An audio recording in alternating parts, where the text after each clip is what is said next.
남들은 30살을 굉장히 특별한 나이로 생각하더라고요. 30살을 인생의 전환점으로 생각한다든지 말이죠. 하지만 저는 30살이라는 나이에 크게 의미 두지 않아요. 대신 31살이 된 지금의 나이에 특별함을 느끼고 있습니다. 지금부터는 제가 31살이라는 나이에 왜 특별함을 느끼게 되었는지 그 이유를 설명해 보도록 할게요. 저는 홀아버지 손에서 자랐습니다. 8살 때 어머니가 돌아가셨거든요. 어머니와 저는 7살 차이가 나는 동생을 낳던 중에 돌아가셨습니다. 엄청난 출혈량에 최선의 노력을 다했지만 어머니는 결국 수술실을 걸어 나오지 못하셨어요. 동생이 생긴다는 기대감에 부풀어 어머니에게 어떤 말을 할지 고민까지 마쳤던 8살의 저는 어머니의 마지막을 지켜보지 못했습니다. 하지만 그때 저는 죽음이라는 것을 온전히 이해하지 못했습니다.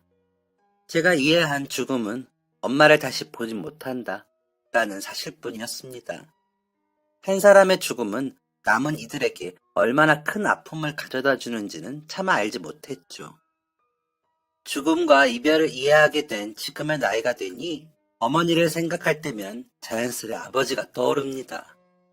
특히 올해 어머니 기일에는 얼굴조차 희미한 어머니 생각보다 아버지 생각이 더 낫습니다. 그도 그럴 게 어머니가 돌아가셨을 때 아버지 나이가 지금의 제 나이였거든요. 어렸을 때는 30대가 마냥 어른처럼 보였는데 제가 30대가 되어보니 그것도 아니더군요.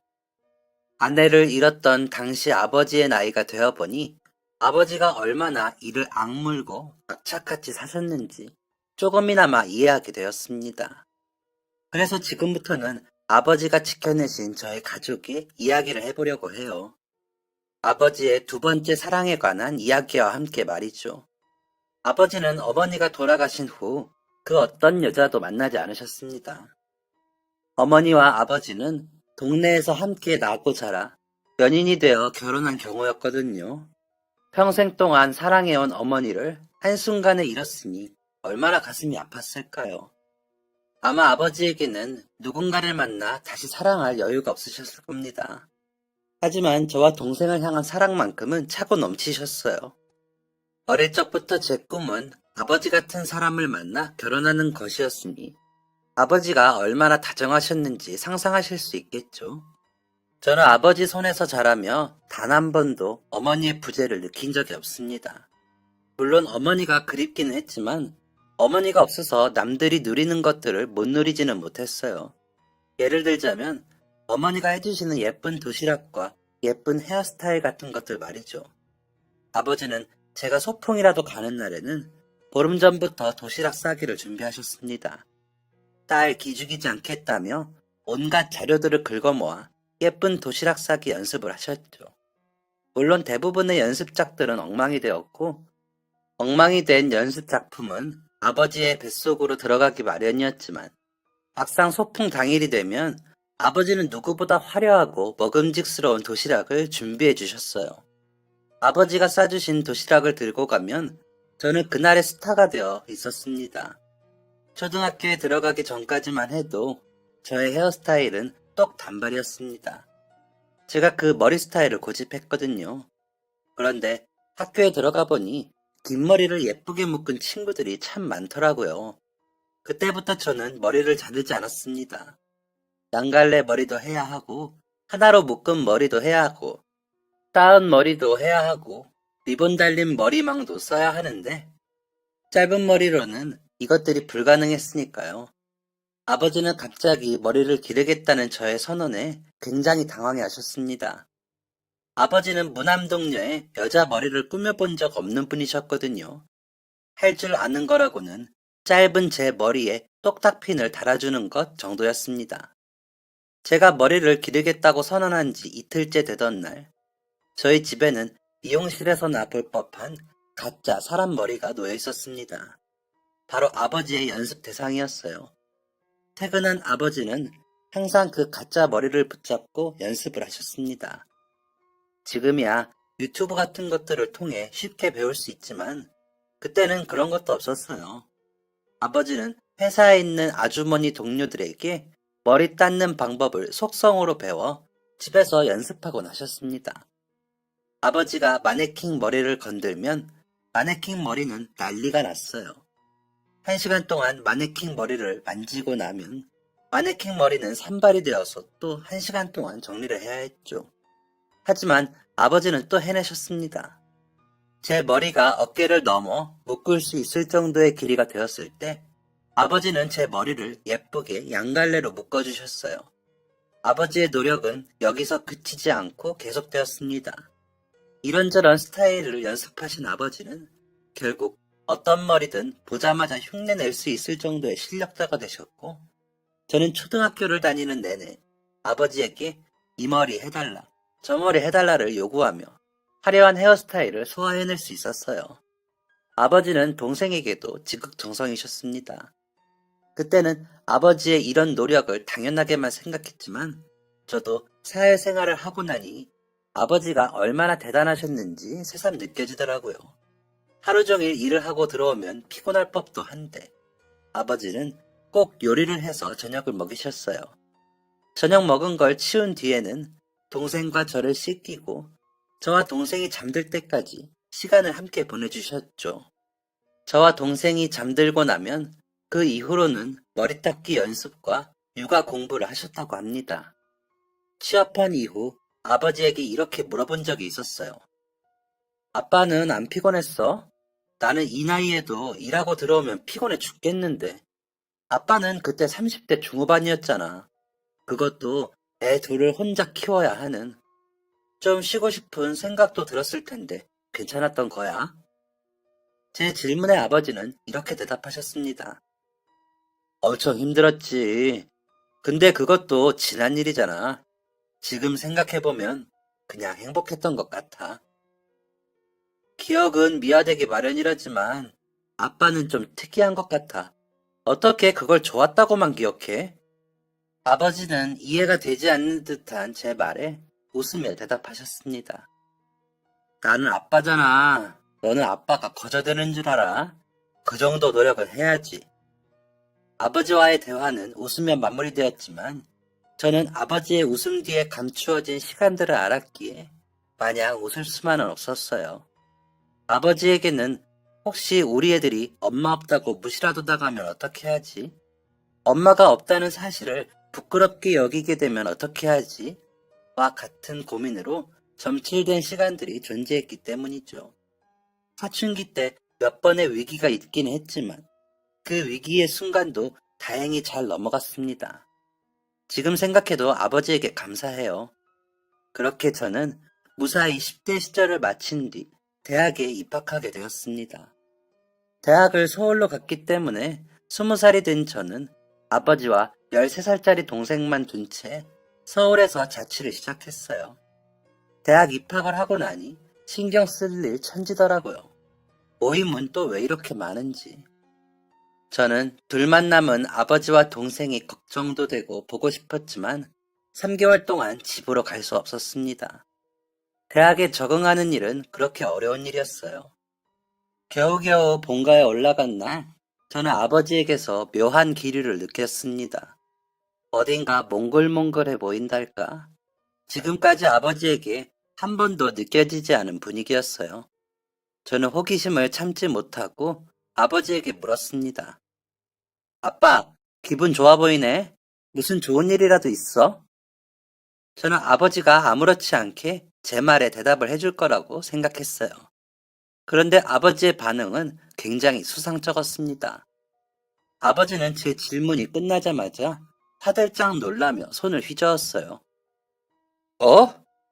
무슨 말이야? 아빠한테 좋은 일이 있냐니. 아빠, 그런 거 없어. 아빠한테는 너희가 기쁨이지. 아버지의 말투는 13살짜리 동생조차 이상하다고 느낄 정도로 수상했습니다. 저는 그 주 주말 내내 아버지를 쫓아다니며 괴롭혔어요. 아니, 빨리 말해달라고. 뭐 때문에 그렇게 들뜬 건데? 아빠가 어딜 들떴다고 그래? 아빠 그렇게 한가한 사람 아니야. 연애 같은 거, 뭐 그런 거에 신경 쓸 겨를도 없다고. 다 큰 딸내미 하나에 이제 중학교 들어가는 아들이 하나 있는데 놀랍게도 실제로 아버지는 이렇게 스스로 모든 비밀을 밝히셨습니다. 궁지에 몰리자 모든 것을 실토한 아버지는 당황해하셨어요. 그게 아니라 라면서 해명하려고 하셨죠. 저는 그런 아버지를 보며 배를 잡고 굴렀습니다. 뭐야, 아빠 여자친구 생겼어? 뭐야, 동생 키우느라 바쁘다더니 할 거 다 하고 있었네. 아버지는 새빨개진 얼굴로 자꾸만 아니라고 손을 휘저으셨지만 얼굴이 새빨개진 아버지의 모습은 누가 봐도 사랑에 빠진 풋풋한 한 남자의 얼굴이었습니다. 그렇게 한참을 웃으며 아버지를 놀리고 있는데 아버지가 딱 한마디 하셨어요. 여자친구 생긴 게 아니라 그냥 좋아하는 사람 생긴 거야. 그러니까 그만 놀려, 딸. 아빠 안 그래도 속상해. 저는 아버지의 말에 깜짝 놀랐습니다. 뭐? 아빠가 좋아하는 거라고? 그 사람한테 좋아한다고 말은 해봤어? 응, 고백한 지 벌써 2년째야. 충격이었습니다. 저에게 최고의 남자는 아버지였거든요. 그 아버지 같은 사람을 2년 동안 거부하다니. 저는 아버지에게 조심스럽게 물었습니다. 혹시 아버지가 애딸린 남자라 싫대? 아버지는 고개를 가로저으셨어요. 고개를 가로젓는 아버지 때문에 더욱 심란해진 저는 또 한 번 심각하게 물었습니다. 아빠, 내가 아빠를 의심하는 건 아닌데 혹시 그 사람이 가정이 있다거나 만나서는 안 되는 사람이라거나 그런 건 아니지? 아버지는 소리를 높이며 대답하셨어요. 딸, 너는 아빠를 대체 뭘로 보고? 애딸린 호랍이라 싫은 것도 아니고 만나서는 안 되는 사람도 아닌데 2년 동안 관계에 진전이 없다니. 저는 울컥 화가 났어요. 아니 그런 것도 아닌데 대체 왜 아빠를 마다해? 그 사람 눈이 어떻게 된 거 아냐? 아빠, 그 사람은 남자 볼 줄 아는 눈이 아예 없네. 그런 사람은 잊어버려. 내가 좋은 사람으로 알아볼라니까. 아버지는 제 말을 듣고 멋쩍게 웃으셨습니다. 나쁜 사람 아니야. 그냥 좀 그 사람한테 여유가 없어서 그래.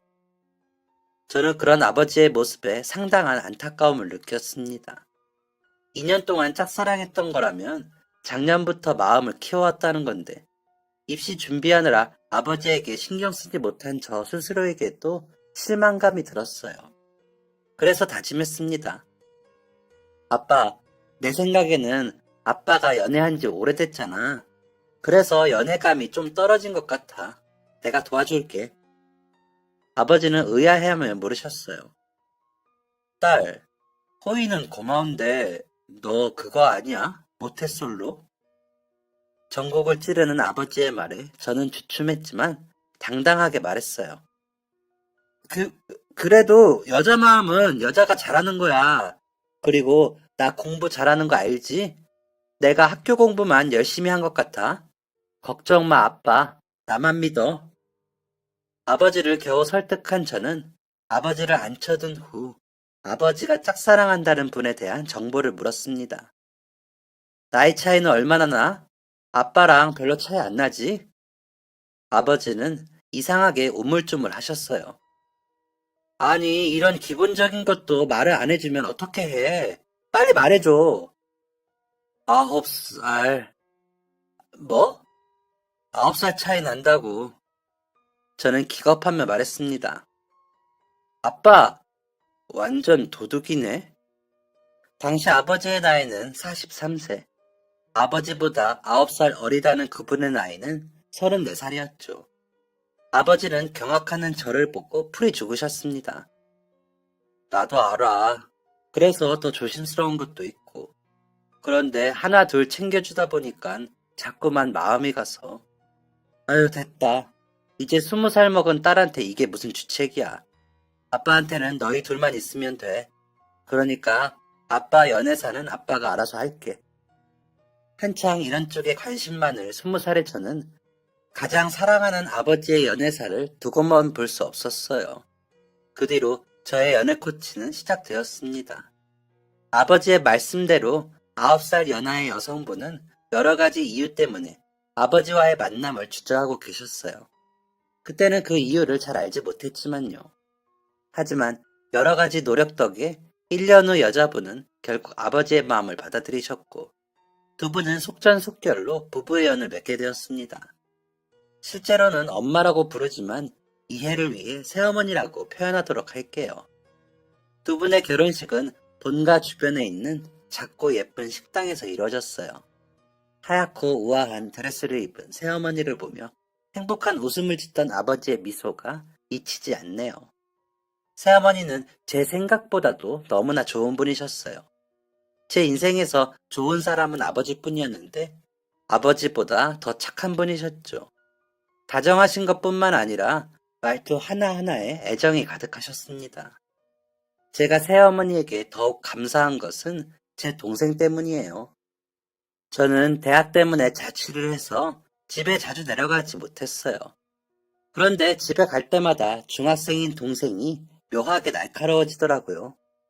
가끔 보는 저도 느낄 정도였는데 함께 살고 있는 아버지와 새어머니는 더 심하게 느끼셨겠죠.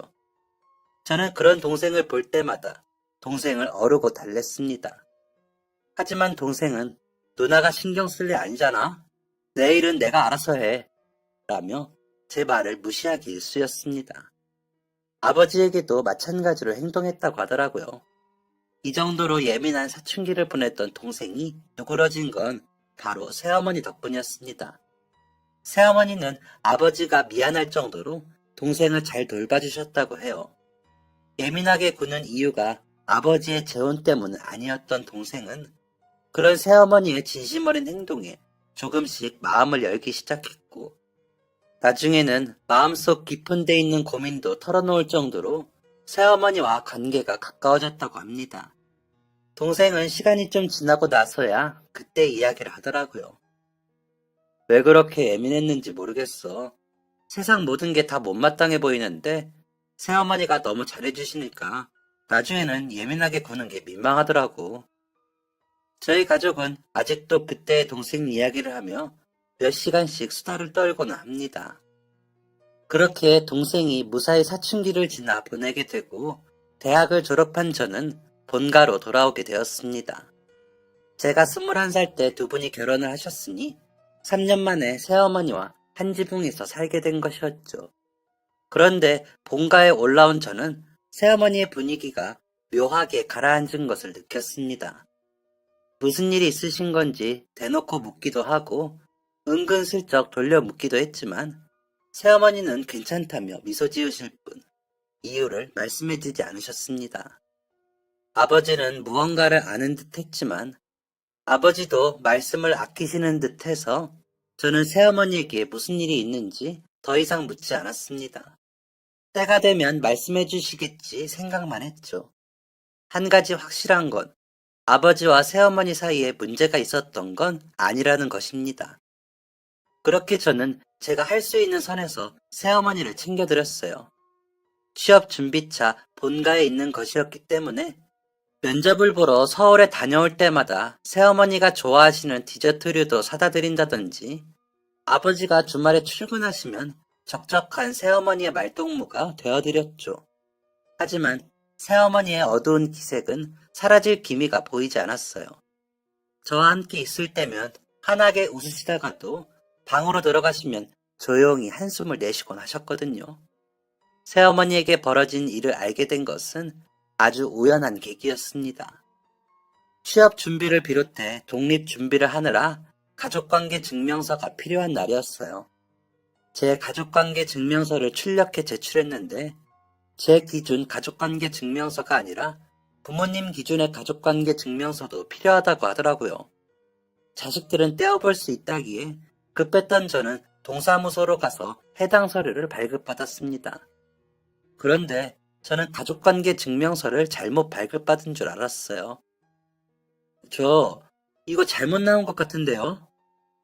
서류를 발급해준 직원은 그럴 리 없다는 듯 말했습니다. 그럴 리가요. 아버지 기준으로 한 부, 어머니 기준으로 한 부 아닌가요? 저는 다시 한번 서류를 찬찬히 살폈습니다. 새어머니의 가족관계 증명서에 적혀있는 이름은 제가 아는 새어머니의 이름이 맞았어요. 그런데 새어머니 밑으로 낯선 이름의 두 사람이 자녀로 딸려 있더군요. 새어머니에게 두 명의 자녀가 따로 있었던 것이죠. 놀랄 여유도 없이 한 가지 가정이 제 머리를 스치고 지나갔습니다. 혹시 새어머니가 요즘 심란하신 게 이것 때문은 아닐까? 저는 곧장 아버지의 회사로 찾아갔습니다. 급한 호출을 받고 나온 아버지는 제 손에 들려있는 가족관계 증명서를 보고는 올 게 왔다는 표정이었습니다. 아빠는 다 알고 결혼한 거지? 아버지는 고개를 끄덕이셨고 그동안 저에게 차마 말하지 못했던 이야기들을 하나 둘 꺼내놓으셨습니다. 원래는 혜미가 직접 이야기하는 게 맞겠지만 너도 알다시피 혜미가 요즘 속이 아닌지라 아빠가 대신 말해줄게. 아버지는 새어머니가 아버지의 3년간의 구애를 받아들이지 못한 이유부터 설명해 주셨어요. 혜미에게 두 명의 아이가 있다는 건 사실이야. 아빠를 만나기 전에 결혼했다가 이혼한 경력이 있어. 저는 이혼이 흠이라고 생각하지 않기 때문에 잠자코 아버지 이야기를 들었습니다. 혜미는 성격 차이 같은 걸로 이혼한 게 아니었어. 전 남편의 학대를 못 견디고 이혼한 거였지. 저는 제 귀가 잘못된 줄 알았어요. 학대라니? 그 천사 같은 새어머니가 학대라니? 뭐? 미친 거 아니야? 이후 아버지가 들려준 이야기는 가히 충격적이었습니다. 새어머니는 고등학생 시절부터 자신을 쫓아다니던 동네 후배와 결혼을 하셨다고 해요. 성인이 된 이후에도 계속된 구애를 밀어내셨지만 다른 지역으로 일을 하러 간 새어머니를 매주 찾아오고 군대 휴가를 받을 때마다 새어머니를 찾아오는 모습에서 진정성을 느꼈고 결혼을 하게 되었다고 했죠. 결혼 초반에는 그 누구보다 행복했다고 합니다. 결혼 후 곧바로 첫째 아이가 생겼을 때는 세상을 다 얻은 기분이었고 전 남편도 지극정성으로 새어머니를 돌봤다고 합니다. 가진 것은 많지 않았지만 행복한 날들만 이어졌다고 해요. 그런데 불행은 새어머니가 연년생으로 둘째를 임신한 뒤부터 시작되었다고 합니다. 새어머니의 전 남편은 만삭인 새어머니를 두고 집을 비우는 날이 많아졌다고 해요. 둘째는 임신 초기부터 여러 번 고비를 넘겼기 때문에 새어머니는 항상 초조하고 불안한 마음이었지만 그런 마음을 남편에게 털어놓지 못했다고 합니다. 임신으로 인한 고통과 심적인 스트레스는 모두 새어머니의 몫이었다고 해요. 나중에 알게 된 사실이지만 당시 전 남편은 임신한 새어머니를 두고 외도를 저질렀다고 합니다. 하지만 이 사실을 알았을 때는 이미 늦었어요. 심각한 난산으로 겨우 목숨을 부지한 새어머니에게 돌아온 것은 시어머니의 잔소리였다고 합니다. 뭐? 제왕절개? 네가 미쳤구나. 그게 애한테 뭐 좋은 거라고 제왕절개를 해? 너는 애미 자격도 없다. 이 이야기를 듣는 저의 피가 끓는 것만 같았어요. 그런데 이게 다가 아니었습니다. 외도를 저지른 전 남편은 새어머니가 어느 정도 몸을 회복하자마자 잘 다니던 직장을 때려치웠다고 합니다. 당시까지만 해도 외도 사실을 전혀 몰랐던 새어머니는 무슨 생각이 있어서 저러겠지 라는 생각으로 참고 기다렸다고 합니다. 제대로 회복되지 않는 몸을 이끌고 가정의 실질적인 가장 노릇을 하기 시작했죠. 그런데 전 남편은 일할 생각이 전혀 없었다고 합니다. 오히려 새어머니가 벌어온 돈들을 모두 유흥비로 탕진하고 돈이 부족하면 구걸해서라도 돈을 구해오라며 새어머니를 집 밖으로 내밀었다고 해요. 새어머니는 각각 2살과 1살인 아이들을 데리고 할 수 있는 일이라면 무엇이든지 했지만 돈은 모일 기미가 보이지 않았다고 해요. 밑빠진 독에 물붓기였죠. 이 사실을 깨달은 새어머니는 둘째를 낳은 지 1년이 되던 해 처음으로 전 남편에게 큰 소리를 냈다고 합니다. 당신이 그러고도 아빠야? 남편이야? 우리 애들 이제 겨우 3살, 2살이야. 제발 정신 좀 차려. 대체 언제까지 정신 못 차리고 놀기만 할 거야? 도대체 왜 이렇게 변했어? 이날 전 남편은 처음으로 새어머니에게 주먹을 휘둘렀고 전 남편의 금수 같은 행동은 점차 심해져 갔다고 합니다. 전 남편이 처음으로 새어머니에게 주먹을 휘두른 다음 날, 새어머니는 출근도 하지 못한 채 집에서 앓고 있었다고 합니다. 전 남편은 새어머니를 걷지도 못하게 만들어둔 채 집을 나간 상태였다고 했죠.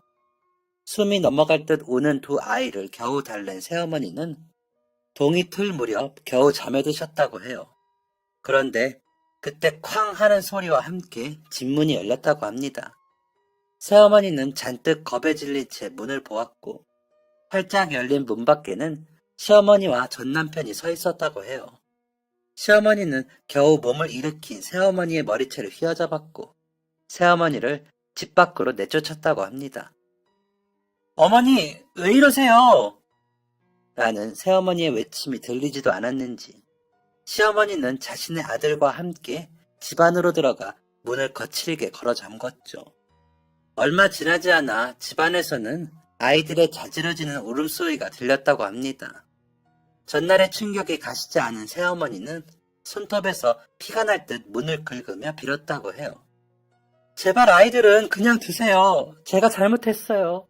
제가 다 잘못했어요. 제발 문 좀 열어주세요.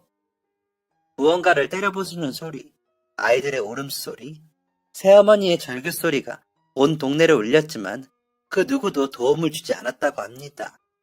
남의 가족 일에는 함부로 끼어드는 게 아니다 라는 인식이 더 심했으니까요.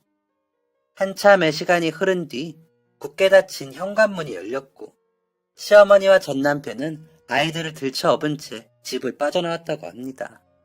새어머니는 제대로 걸어지지도 않는 다리를 끌리며 시어머니의 바지가랑이를 붙잡았죠. 하지만 시어머니는 그런 새어머니의 손길을 내치며 하늘 같은 서방 귀한 줄 모르고 대드는 며느리는 필요 없다. 이런 애미 밑에서 애들이 뭘 배우겠어? 애들 볼 생각은 후배도 하지 마라. 새어머니는 온몸에 힘을 주어 매달렸지만 전 남편과 본인 최고의 2배나 되는 시어머니를 감당할 수 없었다고 해요. 집을 난장판으로 만든 이유는 집에서 돈이 될 만한 물건들을 챙기기 위함이었다고 합니다. 새어머니는 곧바로 시어머니의 집으로 찾아가 몇 날 며칠을 빌었다고 해요. 제가 잘못했어요. 한 번만 용서해 주세요. 제가 잘할게요. 다시는 대들지 않을게요. 주제에 맞게 살게요. 제발 용서해 주세요. 온 동네 사람들이 나와서 한 번씩 들여다본 이후에야 시어머니는 대문 문을 열었고 이후로 새어머니는 악독한 시어머니를 모시고 살게 되었다고 합니다. 시어머니는 아이들을 인질 삼아 새어머니를 학대했다고 해요. 조금만 자신의 마음에 들지 않게 행동하면 네가 이러니까 내가 애들을 뺏어가려고 하는 거다. 너 이 집에서 쫓겨나고 싶니? 그러면 애들 다시는 못 볼 텐데. 아이들을 잃어버릴 수도 있다는 공포감은 새어머니가 정상적인 사고를 하지 못하게 만들었고 새어머니는 그렇게 시어머니와 전 남편의 수족이 되어 놀아나기 시작했어요. 시어머니와 전 남편의 요구사항은 점점 심각해졌다고 합니다. 내가 애 봐주지 않니? 나가서 돈이나 벌어와. 시어머니는 전 남편 때문에 팔이 부러진 새어머니를 보고도 개의치 않아 하며 일을 보냈다고 합니다. 그래서 지금도 새어머니의 팔은 약간 뒤틀려 있습니다. 치료를 너무 제대로 받지 못한 탓이었죠.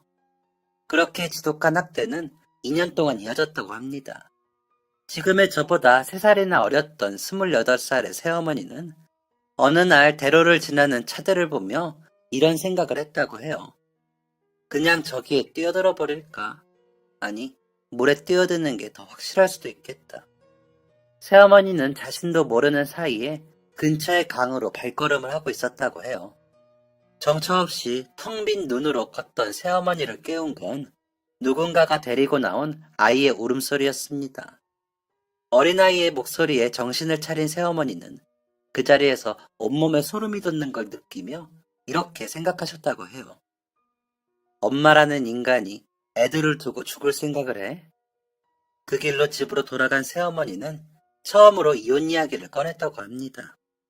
새어머니의 이혼 요구를 들은 시어머니는 콧방귀를 뀌고는 애들을 데리고 집을 나갔고 새어머니는 그날 밤이 새도록 전 남편에게 두들겨 맞았다고 해요. 아이들을 데리고 집을 나서는 시어머니의 눈짓에서 알아서 정신 차릴 때까지 교육해라 라는 의미가 있었던 것이죠. 새어머니가 눈을 뜬 곳은 병원이었습니다. 처음에는 누군가가 경찰에 신고해 준 것이라고 생각했다고 해요. 하지만 새어머니는 누군가에게 도움을 받은 게 아니었습니다. 혼자란 새어머니가 평소와 다르게 시간이 지나도 눈을 뜨지 않자 초조해진 남편이 직접 구급대를 부른 것이었죠. 누가 봐도 폭행을 당한 정황이 확실했지만 새어머니는 어떤 도움도 기대할 수 없었다고 해요. 경찰에 신고해야 하는 거 아니야? 집에서 부부간에 있었던 일이잖아. 신고해봤자일걸? 그래, 지난번에 똑같이 실려온 와이프한테 사람들이 했던 말 기억 안 나? 부부싸움 한번 거하게 했나 보네. 라고 하고 말았잖아. 라는 말을 들었기 때문이었죠. 그렇게 새어머니는 더 이상 누군가의 도움을 기대하지 않게 되었고, 지옥 같은 상황에서 벗어나는 것을 포기하게 되었다고 합니다. 그런데 시어머니와 남편의 성화에 제대로 회복되지 못한 몸을 이끌고 퇴원을 준비하는 그때, 결혼과 동시에 연락이 끊겼던 새어머니의 부모님이 찾아왔다고 해요. 굉장히 보수적인 집안의 어른들이었던 새어머니의 부모님은 출가 외인이라는 말을 입에 달고 사는 분들이었고, 결혼하는 딸에게 이 집은 이제 네 집이 아니야. 너는 출가 외인이니 남편에게 복종하고 시부모를 잘 모셔야 한다. 그래야 우리 가족들이 잘 되고 네 동생들이 잘 되는 거야. 알겠니? 라는 말을 하셨다고 하죠. 새어머니는 평생 동안 결혼한 여자는 출가 외인이라는 말을 듣고 살았기 때문에 그 말에 별다른 위화감을 느끼지 못했다고 합니다. 그냥 그게 맞는가 보다 라고 생각했다고 하죠. 그래서인지 새어머니는 자신을 찾아온 부모님의 반응에 너무나 놀랐다고 해요. 둘째가 태어난 후로 한 번도 얼굴을 본 적이 없었기 때문이었다고 합니다. 평생 동안 딸에게 출가 외인 이야기를 한 새어머니의 부모님들도 온몸에 붕대를 칭칭 감고 있는 새어머니의 모습에 적지 않은 충격을 받으셨다고 해요. 딸에 대한 애정이 없는 것은 아니었는지 그냥 두면 너가 죽겠다며 적극적으로 이혼을 밀어붙이셨다고 하죠. 새어머니는 이미 시어머니와 전 남편에게 세뇌를 당한 상태였기 때문에 친정 부모님의 이혼 추진을 막으셨지만 처음으로 눈물을 보이는 친정어머니의 애원에 이혼을 선택했다고 합니다. 전형적인 강강약약이었던 시어머니와 전 남편은 새어머니의 부모님에게 입도 뻥끗하지 못했다고 해요. 그렇게 시어머니는 죽을 고비를 넘기고 나서야 전 남편과 이혼할 수 있었다고 합니다. 하지만 한 가지 불행이 남아있었어요. 바로 아이들의 양육권이 전 남편에게 넘어갔던 것이죠. 시어머니와 전 남편은 새어머니가 가정에 충실하지 않고 아이들을 제대로 돌보지 않았다는 말도 안 되는 소리를 짓거렸다고 합니다. 새어머니는 그동안 가정을 실질적으로 먹여 살린 사람이 자신이라는 것에 양육권을 가져올 수 있으리라 믿었다고 해요. 하지만 새어머니가 병상에 누워있는 동안 모든 재산은 시어머니와 전 남편 앞으로 돌아간 지 오래였고 경제권이 없다는 이유로 새어머니는 아이들의 양육권을 빼앗겼다고 합니다. 억울함을 호소했지만 힘없는 새어머니의 말에 귀 기울여주는 사람은 없었어요. 아이들을 데려오지 못했기 때문에 이혼을 했어도 시어머니는 그 악마 같은 모자에게서 자유로울 수 없었습니다. 전 남편은 아이들의 양육비를 무기로 자신의 유흥비를 뜯어냈다고 해요. 새어머니는 그 인간에게 돈을 주지 않으면 아이들이 굶어 죽을 수도 있다고 생각했기 때문에 전 남편의 요구를 거부할 수 없었다고 합니다. 아이들을 앞세워 새어머니를 착취하던 그들의 요구는 점차 정도를 넘어갔어요. 어느 순간부터 감당할 수 없을 정도의 요구가 계속되자 새어머니는 그들의 요구를 처음으로 거절했다고 합니다. 애들한테 필요하다고 해서 보내준 돈이 지금까지 어디로 들어갔는지 내가 모를 것 같아? 자꾸 이런 식으로 나오면 나도 가만히 있지 않을 거야. 그동안 당신한테 양육비 명목으로 송금한 내역 다 가지고 있어. 더 이상 애들을 무기로 말도 안 되는 요구하지 마. 아이들 걱정에 덜덜 떨리는 목소리를 애써 감춘 새어머니가 말을 겨우 마친 후에도 전 남편은 묵묵부답이었다고 합니다. 그렇게 전 남편과의 통화가 끊어진 후 남은 건 새어머니를 향한 아이들의 원망이었어요. 새벽녘 아이들에게서 전화가 왔고 너무나 오래간만에 하는 통화에 새어머니는 기쁨을 감추지 못했다고 합니다. 그런데 기쁜 목소리로 자신들의 안부를 묻는 새어머니에게 아이들은 너무나 차가운 목소리로 이렇게 말했어요. 엄마는 우리를 버린 거지? 말도 안 되는 소리에 새어머니는 소리쳤습니다. 뭐? 무슨 말이야? 엄마가 너희를 버리기는 왜 버려? 언젠가 엄마가 너희를 찾아올 거야. 엄마가 열심히 준비하는 중이야. 그러니까. 하지만 아이들은 새어머니의 목소리에 귀를 기울이지 않았습니다. 됐어. 이미 아빠랑 할머니한테 얘기 들었어. 엄마는 더 이상 우리를 신경 쓰지 않는다고. 내 자식 아니니까 버리든지 키우든지 알아서 하라고. 말도 안 되는 이야기였습니다. 새어머니는 억울했어요. 엄마가 얼마나 열심히 일하고 있는데 그 말 믿지 마. 그거 다 거짓말이야. 하지만 새어머니의 억울한 외침은 공기 중으로 흩어지고 말았습니다. 아이들은 새어머니의 이야기를 제대로 듣지도 않은 채 이렇게 말했습니다. 우리를 자식으로 생각하지 않는다면 나도 엄마를 엄마라고 생각하지 않아. 새어머니는 몇 번이나 전화를 시도했고 아이들의 학교와 집 앞으로 찾아가 기다렸지만 그때마다 새어머니와 아이들의 만남은 시어머니와 전남편의 손에 의해 막힐 뿐이었습니다. 결국 새어머니는 자신을 차갑게 바라보는 아이들의 눈빛을 견디지 못하고 모든 것을 포기하셨습니다. 새어머니가 자신의 인생을 살기로 결심했을 때의 나이는 겨우 31살이었다고 해요. 그렇게 새어머니는 아이들의 생일이나 졸업일이 되면 작은 선물만 붙일 뿐 아이들과 그 어떤 왕래도 하지 않았다고 합니다. 그런 세월이 모여 지금에 이르게 되었고 그 사이 새어머니는 아버지의 열렬한 구애에 저희와 가족이 된 것이었죠. 저는 이 사실을 알고서야 새어머니가 왜 그토록 아버지의 구애를 외면하셨는지 이해할 수 있었습니다. 이 모든 이야기를 전해들은 저는 큰 충격에 휩싸였고 아버지에게 물었습니다. 새어머니가 요즘 안색이 안 좋은 건 설마 그 자식들 때문인 거야? 아버지는 천천히 고개를 끄덕이셨습니다. 아버지가 입을 달싹이시던 그때 외출하셨던 새어머니가 들어오셨어요. 그 이야기는 내가 해주는 게 맞을 것 같구나. 최근 새어머니의 낯빛이 어두웠던 이유는 새어머니가 친자식들이 그 집안에서 개밥의 도토리 취급을 받고 있다는 것을 알게 됐기 때문이었습니다. 애들이랑 마지막으로 통화를 했을 때 이상한 걸 느껴야 했어. 그때 애들 나이는 고작 8살, 7살이었는데 애들 입에서 나온 말은 애들이 할 만한 말이 아니었거든. 그럼 설마 전 남편이 애들한테 그렇게 말하도록 시킨 거였어. 애들은 평소에 자기네 아버지와 할머니를 매우 무서워했으니까 어쩔 수 없었겠지. 새어머니는 스스로를 자책하고 있는 게 분명했습니다.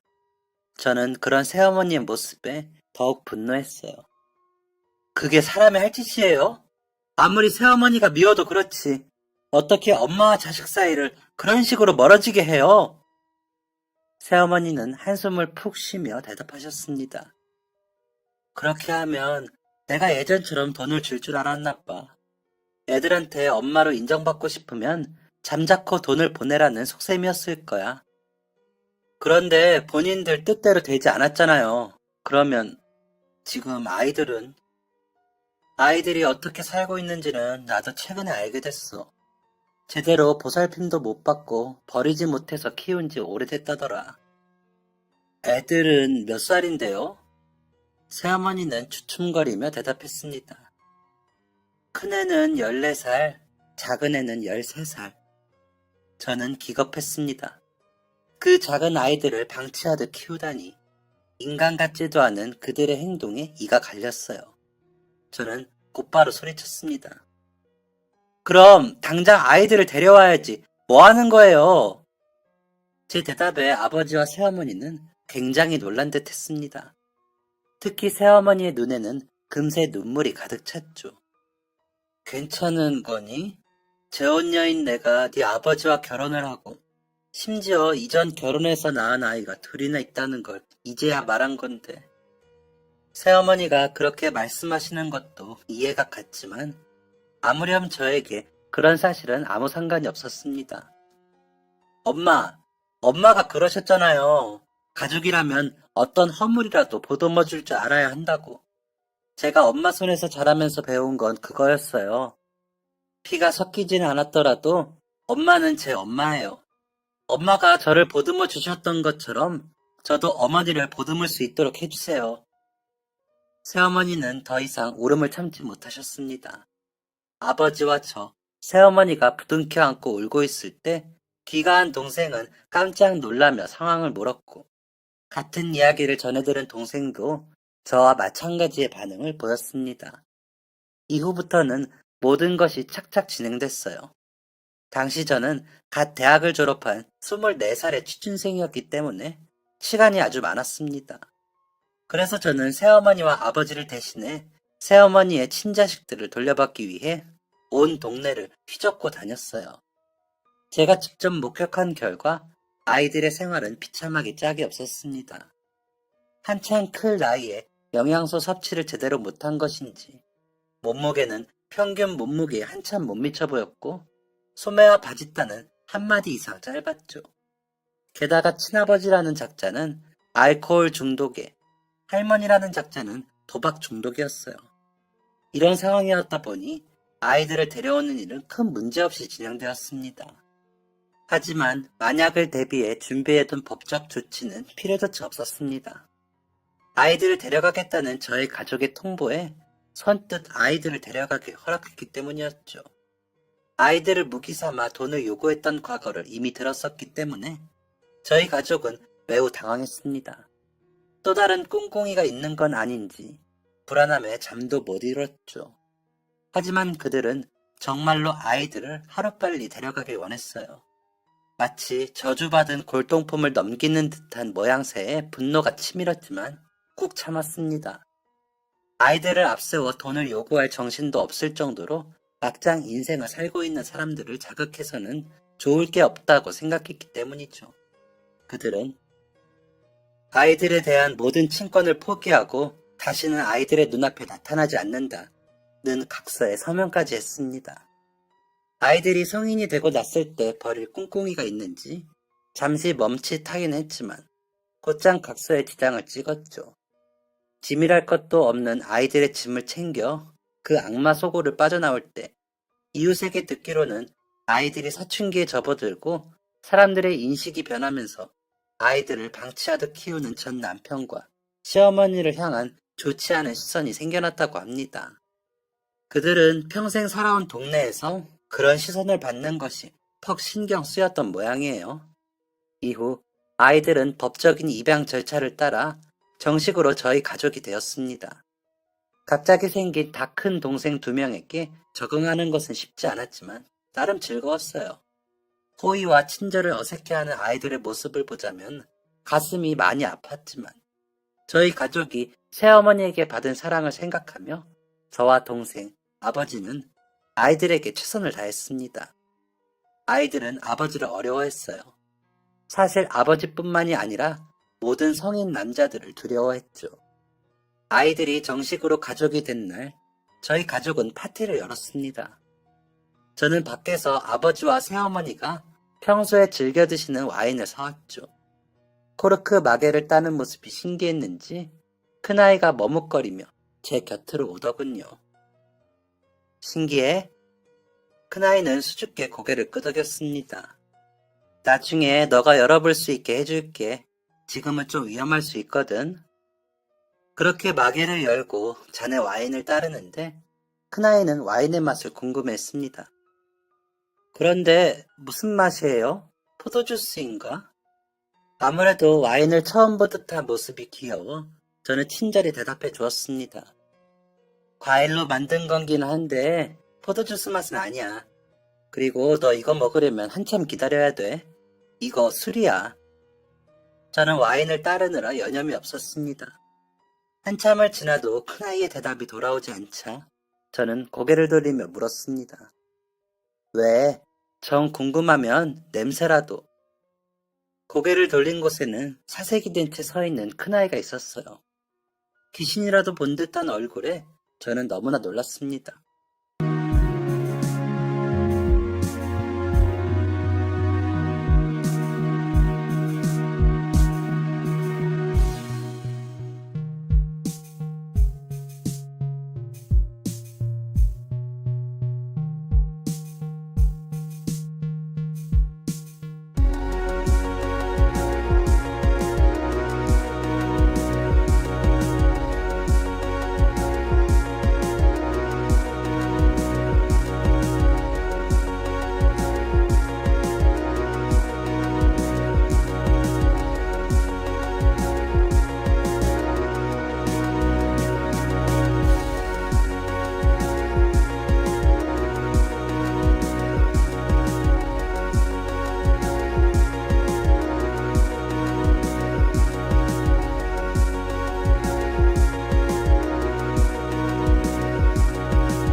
왜? 왜 그래? 아무 말도 못한 채 벌벌 떠는 아이를 보자 저는 그 이유를 알아챌 수 있었습니다. 아이는 술을 마시고 폐악질을 부리는 친부의 행동을 보고 자랐기 때문에 술이라는 존재에 막연한 공포심을 가지고 있는 것이었어요. 제가 어찌할 바를 모르고 아이를 달래고 있던 그때 새어머니와 외출하셨던 아버지가 집으로 돌아오셨습니다. 아버지는 제 설명을 다 듣지도 않고 모든 상황을 파악하셨어요. 큰아이가 경기를 일으킬 정도로 술을 무서워한다는 것을 안 아버지는 곧바로 와인을 싱크대에 부어버리셨습니다. 그리고 큰아이를 향해 이렇게 말씀하셨습니다. 너가 원하지 않는다면 마시지 않을게. 원한다면 평생 안 먹을 자신도 있어. 그러니까 무서워하지 말렴. 이 집에는 술을 마시고 소리를 지르는 사람도 물건을 집어던지는 사람도 없어. 걱정하지 마. 괜찮아. 큰아이는 아버지의 목소리에 안정감을 되찾았고 저희 가족은 포도주스를 곁들여 새 가족의 탄생을 기념했습니다. 그 후로 벌써 7년이라는 세월이 지났네요. 벌써 제 나이는 동생을 낳았을 때 아버지의 나이와 같아졌습니다. 저는 31살이, 둘째 동생은 24살이, 셋째 동생은 21살이, 막내는 20살이 되었습니다. 올해는 막내가 성인이 되는 해였어요. 그리고 우리나라에서 제일 가는 대학에 입학하기까지 했죠. 12월 31일에서 1월 1일로 넘어가던 새벽, 저희 가족은 처음으로 함께 술잔을 기울였습니다. 제 동생들은 더 이상 술을 무서워하지 않습니다. 성인 남자를 두려워하지도 않아요. 몇 주 전에는 저와 아버지의 생일 파티가 있었습니다. 아버지와 저는 같은 달 생일이기 때문에 함께 생일을 챙기거든요. 함께 저녁 식사를 하고 있는데 막내가 우물쭈물하며 작은 상자 2개를 꺼냈습니다. 기대하지 않은 선물에 놀란 마음으로 상자를 열어보니 그곳에는 작은 지갑과 넥타이가 담겨 있었습니다. 막내가 저희 모르게 과외를 하며 번 돈으로 저와 아버지의 생일 선물을 산 것이었어요. 괜히 눈물이 나더라고요. 저를 누나라고 못 부르던 아이가 어느새 이렇게 커서 선물을 준비해주는 모습이 감격스러웠습니다. 열심히 일했을 텐데 사고 싶은 거 살 때 쓰지 뭐 이런 걸 준비했어. 소중하게 선물 받은 지갑을 쓰다듬는 제게 막내는 이렇게 말했습니다. 누나는 한 번도 내 생일을 그냥 넘어간 적이 없잖아. 내가 직접 돈을 벌어보니까 알겠더라. 아무리 고생해서 번 돈이어도 사랑하는 사람에게 쓰는 건 아깝지 않아. 감동적인 동생의 말에 일렁이는 분위기를 깨트린 건 다름 아닌 셋째였습니다. 나도 준비했지. 셋째는 호기롭게 자신이 준비한 선물을 꺼냈습니다. 저를 위한 향수와 아버지를 위한 등산화였어요. 뭘 이런 걸 준비했어? 라는 말에 셋째는 조용히 대답했습니다. 고마워, 누나. 그 다음으로 셋째는 아버지에게 말했어요. 감사해요, 아빠. 셋째와 막내는 고마워요, 엄마. 고마워, 형. 라는 감사 인사를 한 사람 한 사람에게 전했습니다. 눈물 많은 저희 가족 덕에 그날 생일 파티는 또다시 눈물바다가 되었습니다. 저희는 누가 뭐래도 가족입니다. 서로에게 모든 것을 내어주게 되더라도 전혀 아깝지 않은 그런 가족이요.